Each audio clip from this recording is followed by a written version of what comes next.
예, 창세기에는 창조 이야기가 나옵니다. 근데 창조 이야기가 두 개 정도 나옵니다. 두 개의 창조 이야기가 나온다 그러면 갑자기 화들짝 놀래갖고 창조에게 무슨 두 개의 창조 이야기가 나오지? 이렇게 생각하실 분들이 있을 듯해요. 창세기는 두 개의 창조 이야기로 구성되어 있어요. 첫째는 1장 1절부터 시작해서 2장 4절 상반전까지가 창조의 하나의 이야기입니다. 또 다른 이야기는 2장 4절 하반절 이후로 2장 끝까지 있는 이야기가 또 하나의 창조 이야기입니다. 우리는 창조 이야기를 1장과 2장 두 개를 섞어서 좀 아는 경향이 있습니다.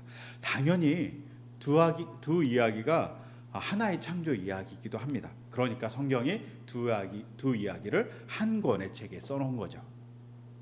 그러지만 조금 좀 깊게 보면 이 두 개의 이야기는 좀 다른 이야기를 하고 있어요. 그러니까 우리가 성경을 더 재밌게 보고 또 흥미롭게 보려면 이 창조의 두 개의 이야기가 다른 것이 어떻게 다른지, 그리고 우리에게 뭘 얘기해 주고 싶어 하는지를 보는 것이 좀 중요합니다. 그래서 구분해서 보는 것이 되게 중요해요. 그럼 한번 생각해 보죠. 창세기 1장에 나와 있는 내용 우리가 잘 알죠. 하나님께서 6일 동안 쭉 만드셨어요. 빛부터 시작해서 사람까지. 그리고 6일 딱 끝나시고 7일째는 쉬셨습니다. 여기서 정점은 뭐냐면 하나님께서 인간을 만드시고 안식하셨다는 거예요. 그 안식이 그냥 이제 너무 일하기 힘들었으니까 쉬어야지 이게 아니라 인간과 더불어서 쉬셨다는 거예요. 여기에 정점이 있어요. 여기에 인간과 더불어서 쉬고 즐겁게 하셨다는 하나님의 즐거움이 포함되어 있는 창조가 1장과 2장 4절 상반절까지의 이야기입니다. 그럼 두 번째 창조의 얘기는 뭘까요? 2장 4절 하반절에 쭉 나와 있는 이 이야기는 순서가 좀 다릅니다. 창세기 1장은 빛 먼저 만들어지는데 2장 4절 이하에 있는 창조 얘기는 가장 먼저 만들어지는 것은 사실은 사람입니다. 땅에 이렇게 빛이 나게, 땅에 물을 쏟아서 이렇게 땅도 일구지만 가장 먼저 만들어지는 것은 사람입니다. 그리고 사람이 만들어진 다음에 식물이 만들어지고 동물이 만들어지고 그리고 맨 마지막으로 여자가 만들어집니다. 사실은 이제 제일 먼저 남자가 만들어졌겠죠. 즉 창세기 2장의 가장 중요한 건 뭐죠? 사람으로 시작해서 사람으로 끝나니까 사람이 중요하죠. 사람의 창조에 대해서 얘기하고 싶은 거예요. 여기에 2장의 방점이 있습니다. 사람이 중요하고 그 사람과 더불어서 에덴 동산이 중요합니다. 이 동산에서 하나님이 인간이 어떻게 살기를 바라셨던 그 소망이 아주 중요한 것이 2장의 얘기라고 볼 수 있어요. 또 이 두 개의 창조는 창조 전의 상황이 조금 달라요. 1장 2절에 의해서 창조 전의 상황이 뭐냐면 어둡고 그리고 물이 막 있어요. 엄청난 물이 있어서 혼돈한 상태에 하나님이 강한 바람 혹은 하나님의 영이 그 위에 불어서 창조가 시작됩니다. 그런데 창세기 2장 4절 그리고 5절을 쭉 보시면 황무지에서 갑자기 물이 나서 그리고 그 물을 통해서 땅이 적셔지고 땅이 적셔졌던 곳에서 식물이 자라고 식물이 자란 곳에서 나무가 자라고 그리고 동산을 만들었다고 되어 있어요. 즉 황무지가 동산이 되는 게 창조죠. 황무한 것이 창조 이전의 상태인 거예요. 즉 창세기 1장 1절을 보면 하나님이 빛을 만들기 전에 혼돈한 상태지만 창세기 2장은 황무한 상태, 아무것도 자랄 수 없는 건조한 상태에서 생명이 태어나는 것이 창조라고 얘기합니다. 또 우리 성경엔 잘 나타나지 않았지만 이제 세 번역은 잘 하고 있지만 1장 1절을 보시면 이렇게 있잖아요. 하나님이 태초에 천지를 하늘과 땅을 창조하시다 이렇게 되어 있지만 2장은 뭐라고 되어 있냐면 하나님이 땅과 하늘을 창조했다고 되어 있어요. 땅이 먼저 나왔어요. 즉 2장은 땅이 중요한 거예요. 먼저 이렇게 땅을 먼저 얘기했기 때문에 땅이 먼저 중요해요. 그러면 이렇게 땅이 중요한 2장은 무엇을 얘기하고 싶어 하는지를 더 자세히 보려면 우리가 2장 6절을 봐야 됩니다. 근데 2장 6절을 우리가 오늘 읽었던 세 번역 말고 개역 개정으로 보면 이렇게 기록되어 있어요. 제가 읽어드릴게요. 안식일의 안개만 땅에서 올라와 온 지면을 적셨더라. 안개만 땅에서 올라와 온 지면을 적셨더라. 이것이 창조의 시작이에요. 근데 여기 중요한 거, 사방팔방 아무것도 없고 건조하고 나무도 자랄 수 없고 물 한 방울 없는 그 척박한 땅, 잔인한 건조함이 있는 그 땅에 안개가 올라왔어요. 사막에 안개가 올라올 때가 있대요. 그래서 2014년인가요? 사막에 안개를 수집해서 물을 만드는 실험이 성공해갖고 뉴스에 크게 난 적이 있어요. 사막에 안개가 올라옵니다. 근데 안개라는 게 어떤 거죠? 태양이 뜨면 쉬 사라지고요. 어떤 것도 적실 수 없는 존재입니다. 근데 이 연약한 안개를 하나님이 떠오르게 합니다. 근데 이 연약한 안개가 태양이 떠올라도 사라지지 않고 땅을 적십니다.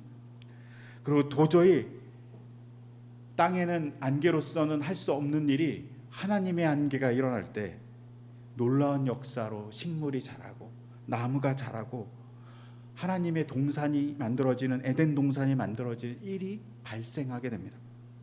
즉 연약한 안개가 아니면 정말 태양에 의해서 쉽게 사라질 그 안개가 하나님의 도구가 되는 거죠. 어떤 도구? 창조의 도구가 됩니다. 여기서 우리에게 얘기하고 싶은 게 있죠. 창세기 2장에 창조의 얘기를 하는 사람은 아무리 연약해도 아무리 힘이 없어도 하나님의 창조의 역사가 같이 있으면 그 연약한 존재가 창조에 도움이 된다고 얘기하는 거죠. 이스라엘 남쪽은요 황무지입니다. 예루살렘도 황무지입니다.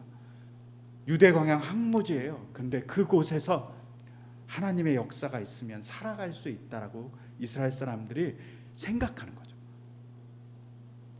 이건 우리에게 시사점을 주고 있어요. 우리의 삶이 아무리 황무지 같고 우리의 삶이 정말 갇히고 건조하고 목마르고 갈증나고 힘들고 어려울지라도 하나님이 연약한 그 안개를 이용해서 창조하듯이 연약한 무엇인가로 우리에게 새 생명과 활력을 주신다는 이야기를 하고 있는 거예요. 요새 코로나로 되게 어렵습니다.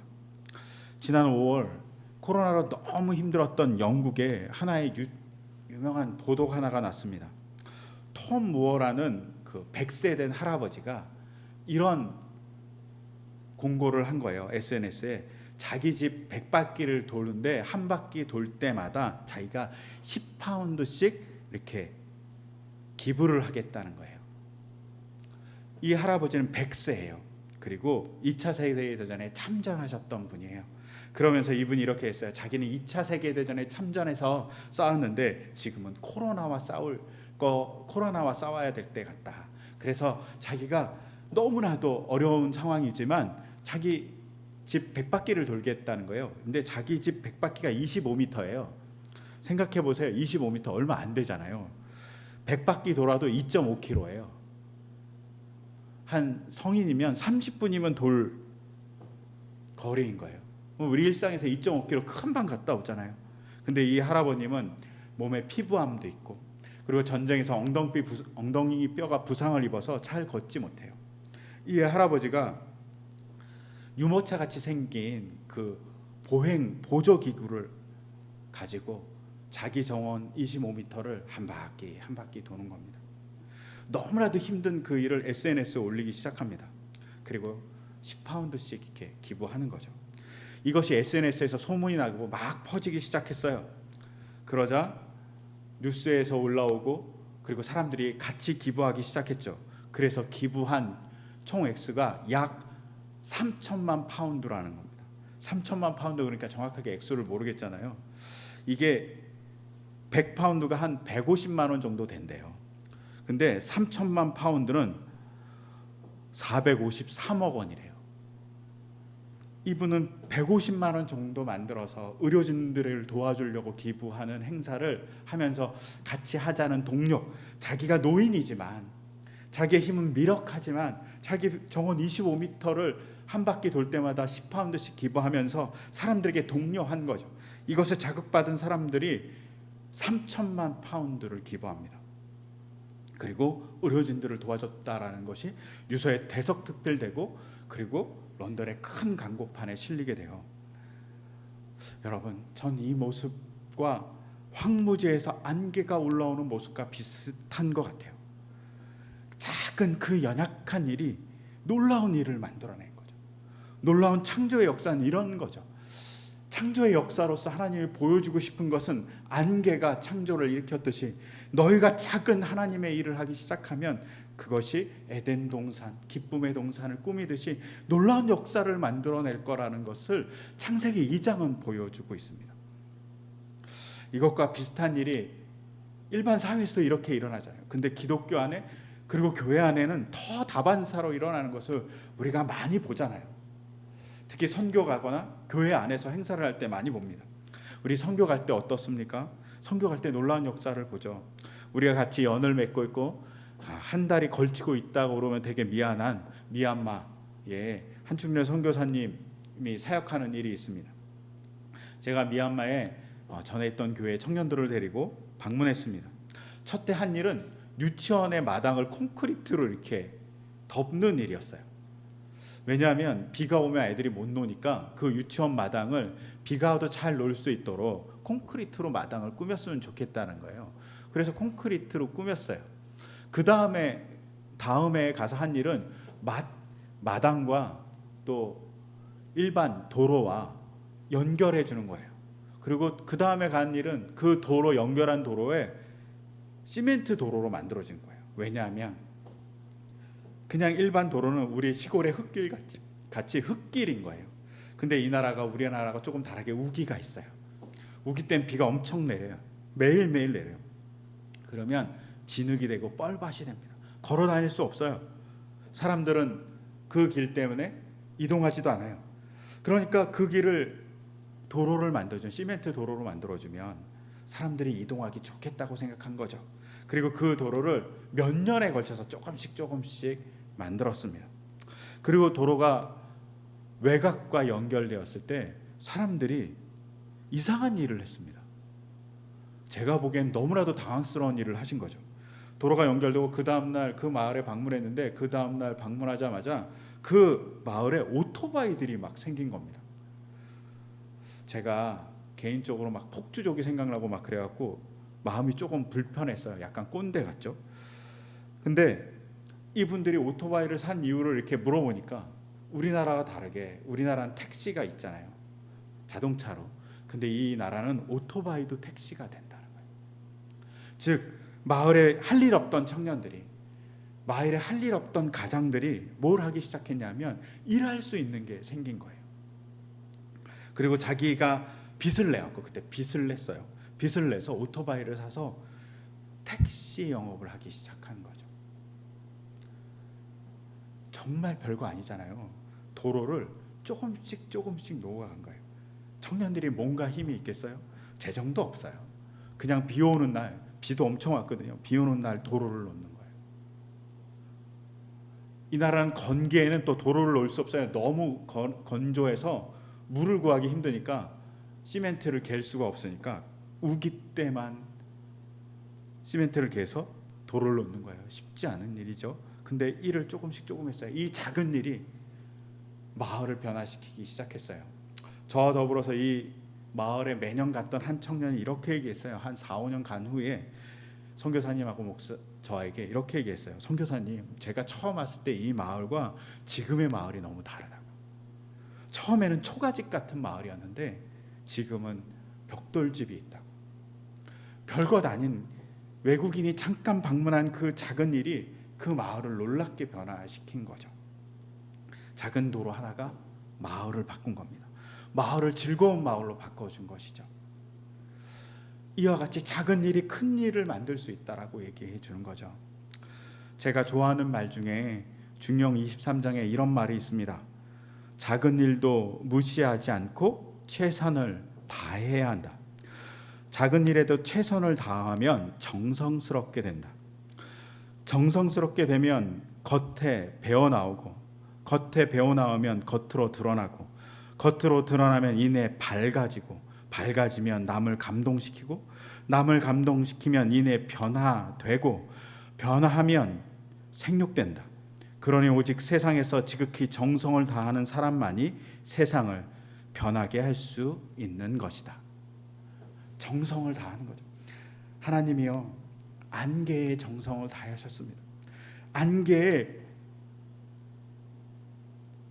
힘으로 그 건조한 황무지를 에덴을 만들어 주셨죠. 연약한 안개가 놀라운 역사를 만들었다고 얘기하고 싶은 말입니다. 여러분 생각해 보세요. 많은 사람들이 종교의 중심지라고 해서 예루살렘을 방문해요. 예루살렘의 종교의 중심으로 생각하는 종교가 세 개가 있어요. 기독교, 여기엔 천주교도 포함돼요. 기독교, 그리고 유대교, 그리고 이슬람교예요. 세 개 모두가 예루살렘이 성지예요. 이 강원도도 못한 이스라엘, 강원도만 하거든요.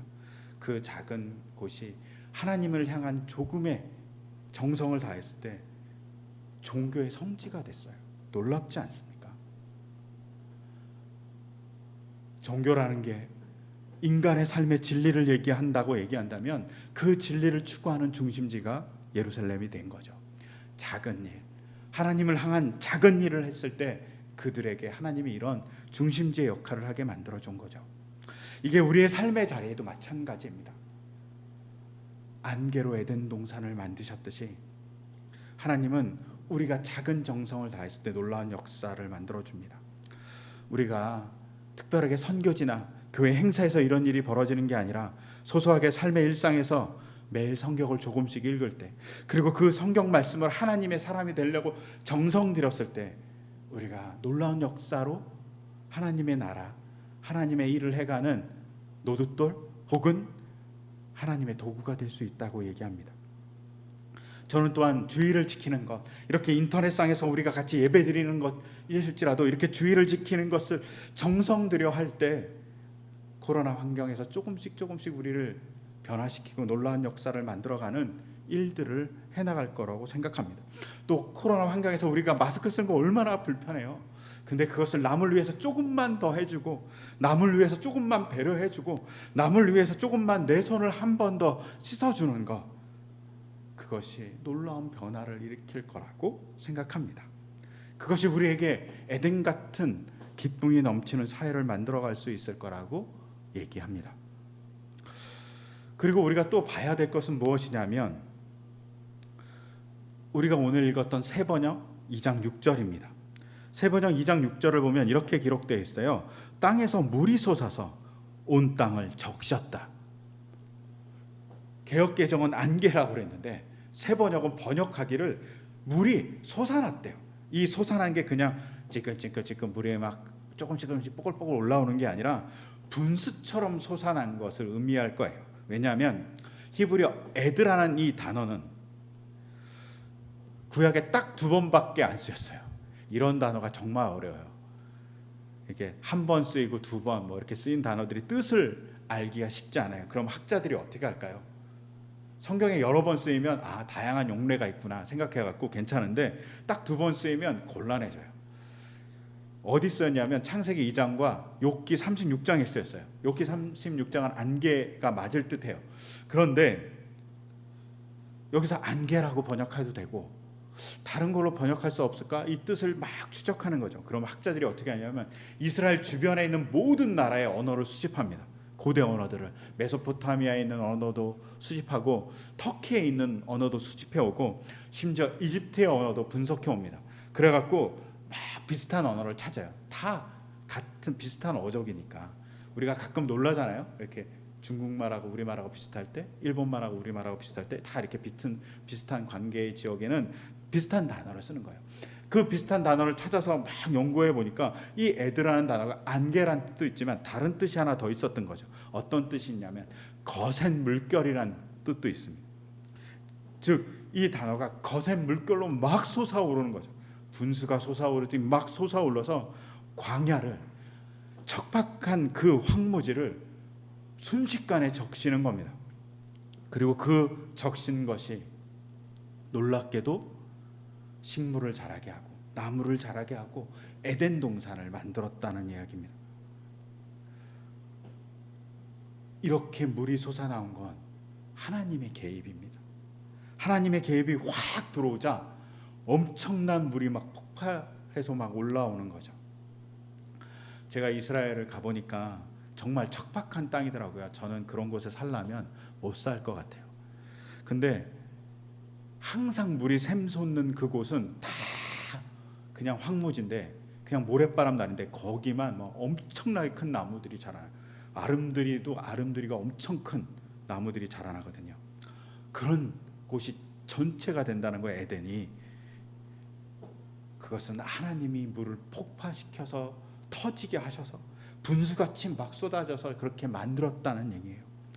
이 말 속에 또 다른 의미 하나가 더 있습니다. 뭐냐면 우리 삶이 되게 어려울 때, 우리의 탈출구가 안 보일 때, 안개가 작은 도구에서 큰 역사를 만드는 것 같이 다르게 어떤 역사가 일어나오냐면 하나님의 강력한 개입이 놀라운 역사를 만들 때가 있다고 얘기해 주는 겁니다.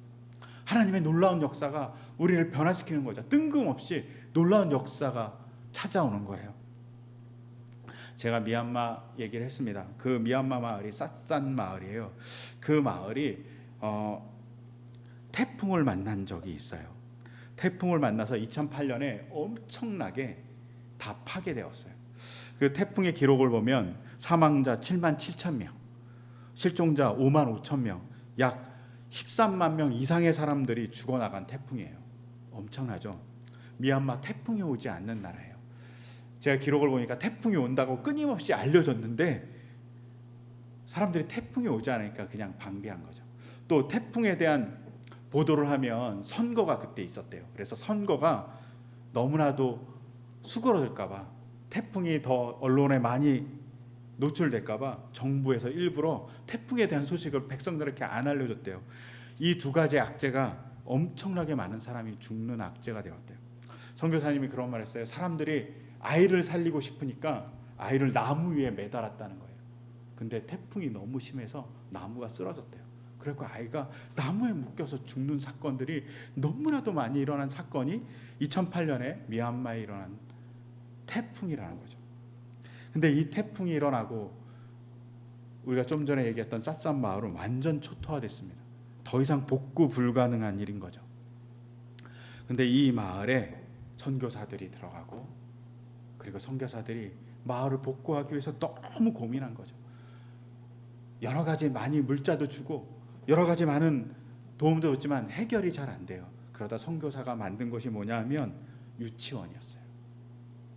제가 처음 이 미얀마를 방문했을 때 선교사님이 갑자기 울라오르는 거예요. 그리고 막 감동해갖고 막 사진 찍어야 되는데 막 그랬어요. 근데 사진을 못 찍었어요. 그 장면이 뭐냐면 아무도 사진을 찍을 거라고 생각하지 못한 장면이기 때문이에요. 한 아버지가 유치원에 이제 하원하잖아요. 애들이 이제 다 집으로 돌아가는 시간이잖아요. 근데 한 아버지가 아이를 데려고 가기 위해서 유치원에 방문한 거예요. 근데 아이를 데려가는데 어떻게 데려가냐면 목마 태워서 데려간 거예요. 근데 그 목마 태워서 데려가는 것을 선교사님이 보고 너무 감동해서 막 울라고 그러는 거예요. 우리나라는 비일비재한 일이잖아요. 아마 아들이 목마 태워달라면 목마 태워주고 막 돌아다니잖아요. 그러다 가끔 나무에 걸리고 광고판에 걸리고 막 애들 다쳤다 뭐 이런 소식도 가끔 듣잖아요. 근데 이 나라는 아이들을 그렇게 무등 태워주는 일이 별로 없다는 거죠. 부모님이, 아버지가 자녀에 대해서 그렇게 놀아주는 일이 거의 없는 나라가 미얀마인 거예요. 왜냐하면 남성들이 가정에 대한 책임감이 별로 없어요. 남성들이 가끔 가정에 대한 책임감이 없으면 어떻게 하는 줄 아세요? 어떻게 하냐면 승려가 돼버리는 거예요. 그냥 절에 들어가 버려. 그러다가 자녀 팽가치고 아내 팽가치고 그냥 절에서 들어갔다가 조금 있다가 절이 적응이 안 되거나 아니면 절에서 문제가 생겼거나 아니면 절에 있는 것이 지겨워지면 이 사람들이 파괴해요. 그래서 승려를 거부하고 내려와 버려요. 그리고 자기 가정에 들어가는 것이 아니라 딴 여자와 또 결혼해요. 그리고 아들을 낳고 막 그러면 이제 엄청나게 혼돈한 상태가 발생하잖아요. 그러니 이 혼돈한 상태가 발생하니까 가정이 막 이상하니까 남편들이 가정에 대해서 별로 신경 쓰지 않는 문화가 미얀마의 문화였다는 거예요.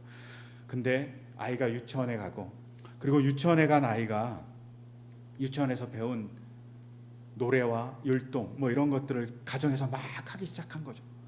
그러자 아이들에 대한 이쁨을 부모가 알게 되고 부모가 아이를 어여뻐해 주는 놀라운 일이 벌어지기 시작한 거예요. 가족에 대한 소중함, 가정의 끈끈함이 생기는 놀라운 역사가 외부에서 돈을 들여서 그리고 선교사의 지혜로 유치원을 만든 사건 때문에 발생했어요. 그러자 그 마을이 태풍 때문에 완전 초토화됐던 그 마을이 변화되기 시작하고 재건되었습니다. 여러분, 이 속에 그 마을 그냥 가만히 있었으면 완전 폐허가 되고 버린 마을이 되었을 겁니다.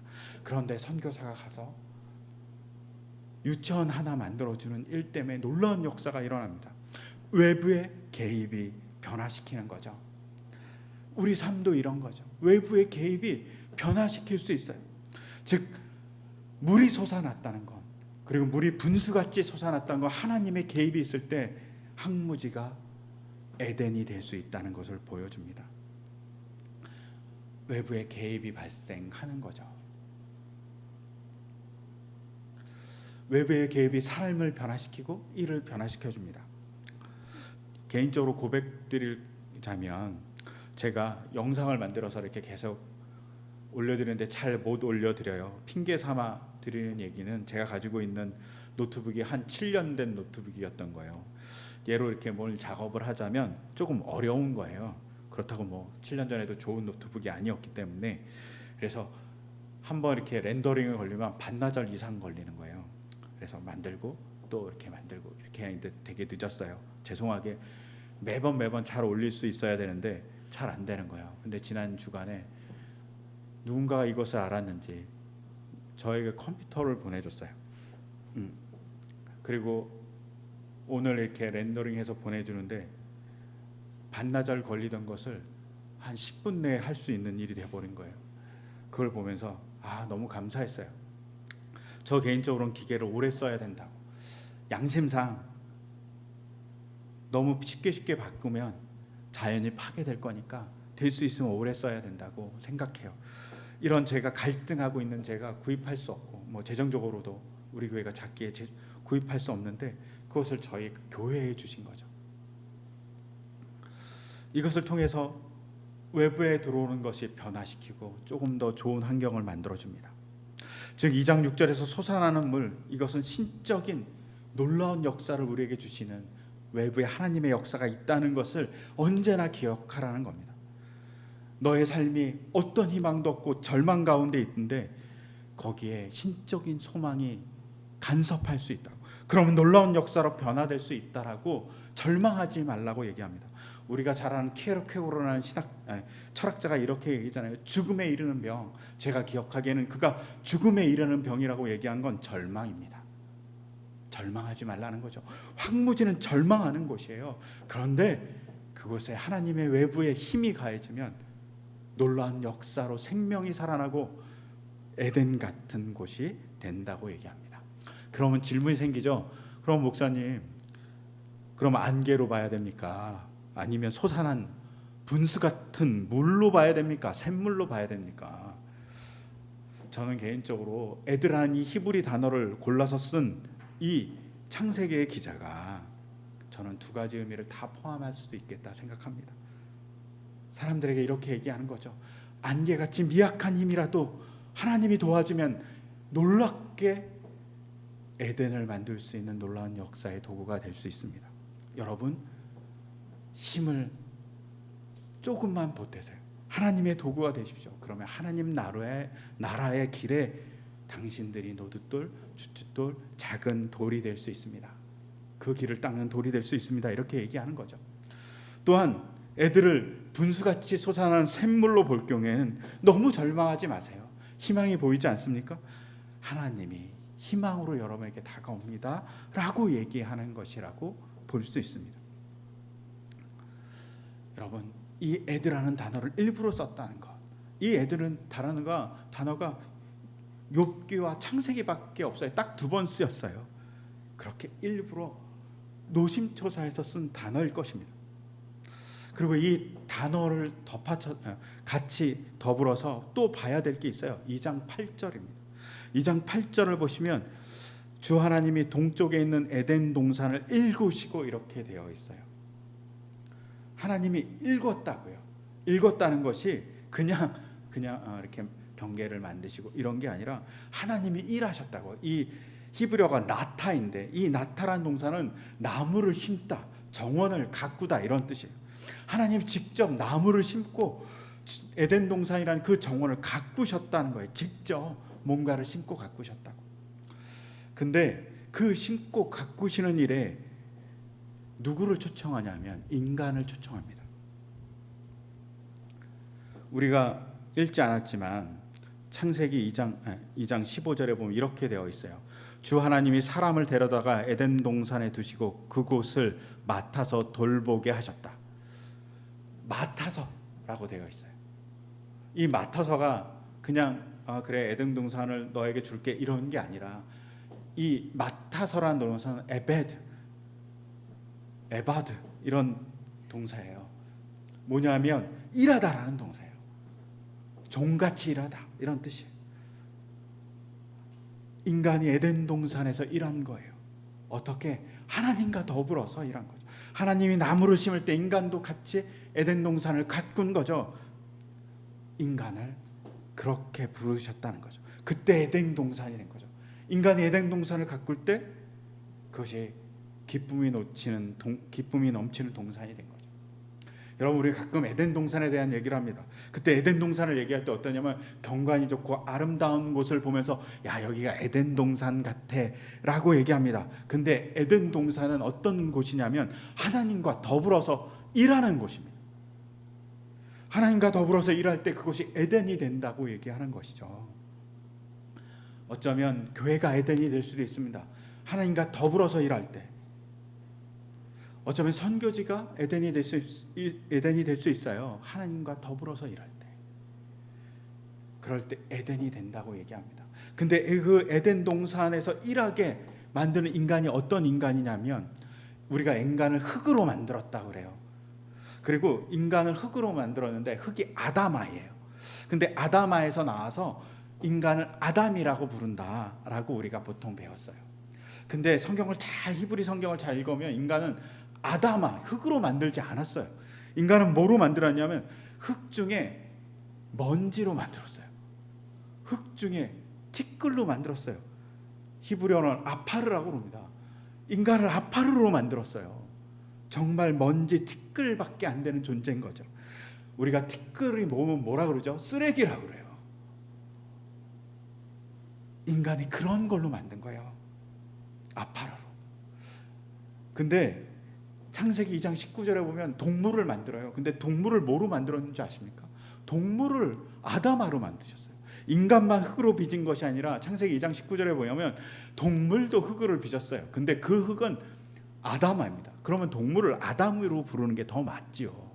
근데 동물은 아담이라고 부르지 않아요.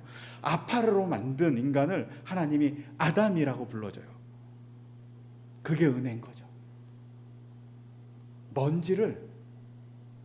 흙도 안 되는 그 먼지를 아담아라 불러주고 그 먼지로 만든 인간을 아담으로 불러주는 게 은혜인 거예요. 재료가 정말 부실한 거죠. 근데 인간이 왜 존귀한 존재가 됩니까? 하나님의 호흡이 있기 때문입니다. 하나님의 호흡이 있어서 하나님과 같이 일할 수 있는 거예요. 인간이 하나님의 호흡을 담을 때 하나님의 사람이 되고 하나님과 더불어 일하는 에덴이 되는 거예요. 여러분, 그냥 에덴은 아름다운 공간이 아닙니다. 하나님과 더불어서 일하는 공간입니다. 저는 교회가 하나님과 더불어서 일하는 공간이 되기를 소망합니다. 그럴 때 교회가 에덴이 될 수 있을 겁니다. 저는 가끔 나전칠기를 볼 때마다 이런 생각해요. 나전칠기가 조개로 만든 거잖아요. 조개 먹다가 버리고 끝나는 거잖아요. 조개 껍질 별로 볼품 없는 거잖아요. 근데 그게 나전칠기가 되잖아요. 그러면 그게 정말 귀한 게 됩니다. 하나님이 인간을 그렇게 귀하게 사용한 거죠. 쓸모없는 티끌, 그것을 모아서 인간을 만들어서 귀한 존재로 하나님의 영을, 하나님의 호흡을 집어넣고 하나님이 더불어서 일합니다. 저는 오늘날 교회가 사막 같다고 생각합니다. 오늘날 사회가 사막 같다고 생각합니다. 코로나19의 상황이 사막 같습니다. 또 그것 때문에 경제적인 어려움을 겪는 사람들의 삶이 사막 같습니다. 근데 그 공간에서 우리가 간구해야 될 것은 하나님과 더불어서 일할 수 있도록 우리를 사용해 달라고, 안개와 같이. 그러면 그 공간이 하나님의 나라의 일을 하는 공간이 되고, 또 하나님의 나라가 오게 하는 길에 우리가 작은 도로를 깎는 조그만 돌이 되어줄 수 있습니다. 또 우리가 할 일은 뭡니까? 황무지에 분수가 터져서 샘이 솟아나듯이 하나님의 개입을 소망하는 겁니다. 그러면 하나님이 역사해 줄 거라고 생각하는 거죠. 그러기 위해서 우리가 할 일은 조금 전에도 이야기 드렸듯이 우리의 마음을 들여서 예배 드리고, 우리의 삶의 고백을 담아서 열심히 하나님의 뜻이 무엇인지 성경을 읽고 기도하는 겁니다. 그리고 우리가 서로 볼 수 없고 대면할 수 없지만 서로 관심을 가져주는 겁니다.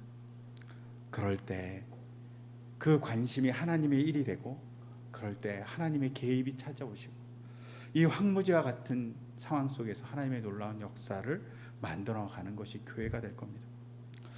교회가 제대로 된 모습을 가지고 황무지가 아닌 에덴을 만들어갈 때 이 사회도 에덴이 될 거라고 믿습니다. 그러기 위해서 하나님의 호흡인 말씀과 기도를 우리가 열심히 읽어가기를 소망합니다. 그럴 때 정말 진흙도 아닌 먼지로 만든 우리가 아담이라 불리고 하나님과 더불어서 일할 수 있는 존재가 된다는 것을 잊지 않기를 소망합니다. 어떤 방법이 있는지 모릅니다. 우리의 뭘 가지고 하나님이 일하실지도 알지 못합니다. 그런데 정말 작은 것으로 하나님이 놀라운 일을 하십니다. 또한 하나님이 놀라운 개입으로 우리들에게 채워주셔서 일하실 것을 저는 믿습니다. 그럼 우리 공동체, 우리 한국교회, 우리 사회가 되기를 간절히 소망하는 마음으로 이 시간 같이 기도해 주셨으면 좋겠습니다. 이 시간 제가 기도하겠습니다. 하나님 아버지, 우리의 삶을 바라봅니다. 꼭 우리의 삶이 지금 황무지와 또 우리의 코로나19의 사태가 사막 같습니다. 하나님, 그 삶에서 하나님의 창조의 기운을 우리에게 불어넣어 주시기를 소망합니다. 안개가 땅을 적셔서 에덴 동산을 만드셨듯이 연약한 그 안개로 일하시는 하나님, 우리의 연약함을 이용하셔서 하나님 나라를 만들어가고 평화를 만들어가는 일이 되게 하여 주시옵소서. 또한 한국교회가 흔들리고 있습니다. 그곳에 우리가 연약하지만 사용될 수 있는 교회가 되기를 소망합니다. 또한 우리의 삶이 하나님 나라를 만들어 가는데 연약하지만 정말 쓸데기 없는 모습이지만 사용되기를 소망합니다. 그때 하나님 역사하여 주시기를 간절히 바랍니다. 또한 우리가 절망할 수밖에 없는 상황에 하나님께서 개입하여 주셔서 분수가 터지듯이 사막에 샘이 넘치도록 하나님의 역사를 우리가 증거하는 통로가 되기를 소망합니다.